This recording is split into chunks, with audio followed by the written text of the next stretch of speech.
মুসা আলাইহিস সালাম কি বললেন? আনা। আসলে কথাটা ঠিক। আল্লাহ যখন যে নবীকে পৃথিবীতে পাঠায় তখন তাকে সবচাইতে বেশি জ্ঞান দিয়ে পাঠায়, সে হিসেবে ঠিকই উনি সবচেয়ে জ্ঞানী, কিন্তু উনি এইভাবে নিজেকে সবচেয়ে বড় জ্ঞানী বলে দিবে এটা আল্লাহর পছন্দ হয় নাই।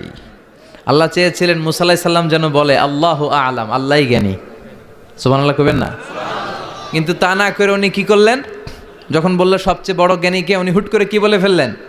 আনা, আমি। আল্লাহ এটা পছন্দ করেনি। আল্লাহ ডেকে বললেন মুসা, ইউ আর অ্যাবসলিউটলি রং, তুমি ভুল করেছো, তুমি সবচেয়ে জ্ঞানী নও, তোমার চেয়ে বড় জ্ঞানী আছে। সুবহানাল্লাহ পড়েন। তার মানে জানার কোনো শেষ নাই, জাননেওয়ালার উপর জাননেওয়ালা আছে। আর সবচেয়ে বড় জাননেওয়ালা কে? মুসা আলাইহিস সালাম রে আল্লাহ বললেন মুসা, তোমার চেয়ে বড় জ্ঞানী আছে, তার নাম হচ্ছে খাদির। কি নাম? আরো জোরে বলেন, কি নাম? খাদির। উনি কোনো জায়গায় বসলে ওখানে ঘাস লতা পাতা যদি